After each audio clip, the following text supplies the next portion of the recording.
think that's good. What up? Hey, let's start with this. Is this you have a beaver on your hat? Is this in honor of Canada, or is there something else going on? I got this. I've had this cap for about 10 years now. I got it up here in Vancouver. It was a going away gift, and they also gave me underwear that said, "Be Canadian, eat beaver." I've used those underwear so many times. They're already gone. I don't know. Anyway, I still have the cap. Hi, you guys. Pardon me if I stand up and walk around because my ass is sore from sitting.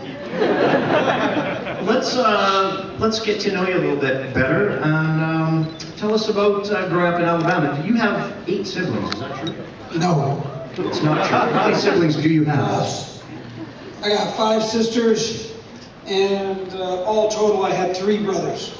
Okay. And only one still remaining. The other 2 have been gone for a while, so.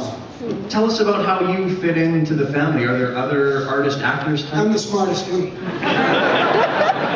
It's not saying a lot. I have to apologize to the rest of my siblings. Are any of the other Rookers here today? Did anyone come in from? Thank goodness. Okay, Otherwise I would get my ass kicked.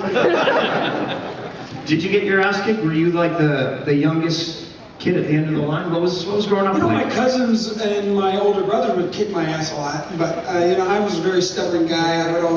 They'd always get me in headlocks and crap like that, and want me to say uncle. I'd never say uncle.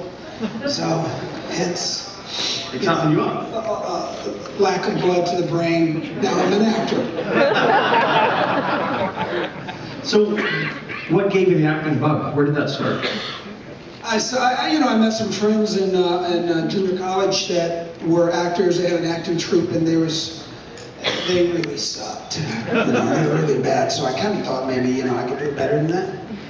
I wasn't sure if I could or not, but I tried it, and it turned out that I was pretty good at it. So yeah, that's all. So what does your family think of this whole deal now? Now that you're on billboards and bus stop ads and all over TV. Do you ever get to say "I told you so"? No. They don't care. They're still trying to make you say uncle. All right, well, as a horror guy, one of the most fascinating aspects of your career for me is Henry Portrait of a Serial Killer, where you kind of did break as a leading man. Oh, wow, that's my first movie. Yeah, 86. Now that is a very intense role. It's based on real-life serial killer Henry Lee Lucas. Did you have to do some particular research for that? Did you, None. get to know the man? None. Okay. So how does one step into that kind of a role? I don't know. Just did it? Yeah. No preparation needed. So, there was no script. I had to do all of that. Well, he's a method actor. Okay.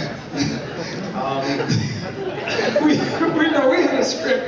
It was on 3x5-inch cards of ideas, and every now and then we have an actual dialogue.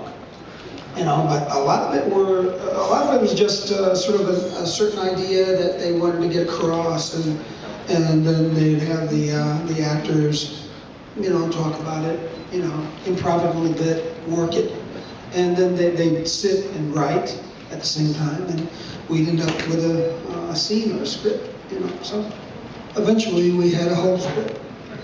So after that film came out, it was celebrated, but it was also controversial because it was a very realistic depiction of violence and nastiness and serial killer behavior. How did that affect your career? Were you able to get more jobs because people like your performance, or were you kind of getting that, oh, this guy can only be the psycho? You know what? We premiered it at Telluride Film Festival, and we at a certain point in the film, about 50% of the audience got up and walked out. And the producers and I and the other actors were in the back row watching. And as soon as everyone stood up and started walking, we turned to each other and said, "Fuck yes." That's what we wanted. So yeah, it was cool. Are you one of those actors who prefers playing the bad guy because it's juicier? No. No? It just kind of happened that way? Yeah. Not all my roles are bad guys. I mean, I think they're perceived as bad guys because they don't take shit, you know? And so like Rowdy Burns, you know, Days of Thunder, or you know, Merle Dixon. Merle Dixon's not a bad guy. Oh, yeah. Merle Dixon, he just doesn't take shit from anybody. And he's certainly not politically correct. But that does not mean he's a bad guy. The governor's a bad guy.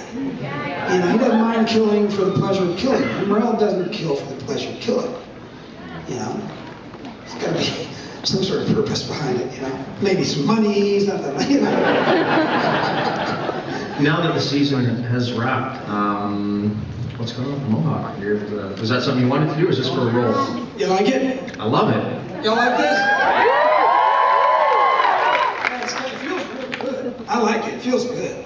And, you know, and it looks good. Sometimes when I get out of the shower, it's straight down and it's kind of cool. But I have naturally curly hair, so whenever it dries, it starts going up. And kind of frizzy, you know, so I dig it. Yeah, and it's,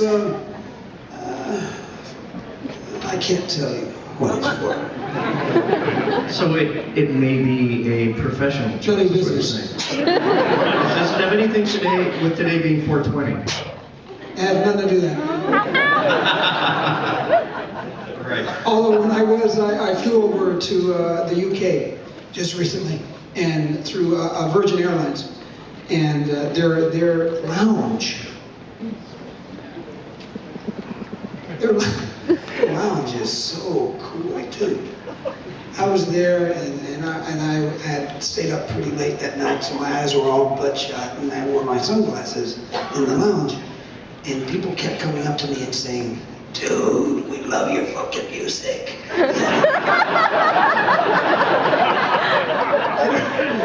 I have no idea who the hell I look like. I was such a rock star, man. I text James Gunn. I said, "Dude, they think I'm some sort of musician guy here. I'm just gonna go with it." I'm glad you mentioned James. Who here has seen Slither? Grant, one of the greatest things to happen to horror films. Yes. Oh, I love that. Oh, I loved it. Tell us a little bit about that film, because you were in some crazy prosthetic makeup. That took 7 hours to get in. 7 hours. And about 4.5 hours to get out of, and then working about 8 hours in between there sometime. I mean, it was crazy, sick and ugly and painful, and Mr. Gunn owes me a lot. Yeah.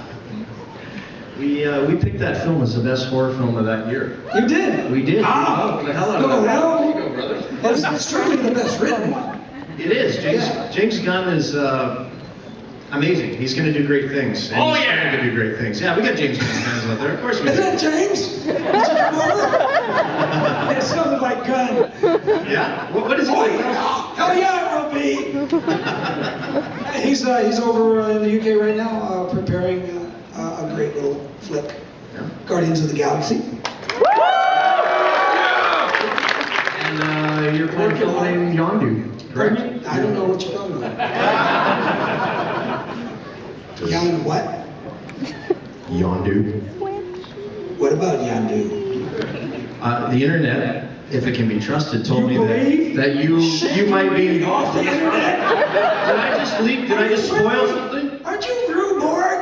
Dude, come on, you can't believe crap you read off the internet. Come on. All right, so you're in the film, is what you're saying. I'm a 19-year-old, very sexy, beautiful, lovely, and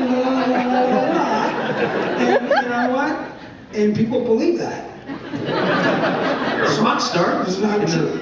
In the airport lounge. Yeah, that's All right. right. I was for about an hour before my plane left.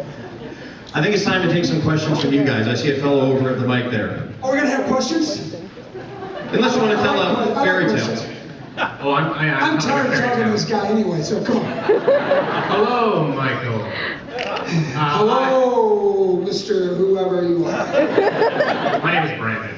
Brandon, how you doing, man? I'm doing great. I am a James Gunn fan, a huge James Gunn fan. And you already answered my questions about Slither and stuff, so I guess, You got a question? I do have a question. Spit it out. Okay, is James Gunn as awesome and intense as I think he is? No. Next. What is like work with James Gunn when you're making a movie? Is it insanity? You guys are throwing blood around? James Gunn is the most prepared director I've ever known. He's a good friend now. We've been friends ever since Slither. Now he's a joy to work with. He's an excellent writer, very well prepared director. He comes in and talks with you. It helps a lot. It helps a lot to have a director that knows what the hell he wants out of a scene, as opposed to someone that's like over there in the corner going like this, not sure how to shoot it. So no, Gunn's not like that at all. So is he a guy that you would work with to develop your character, or does he come to you and say, this is who it has to be, make it happen?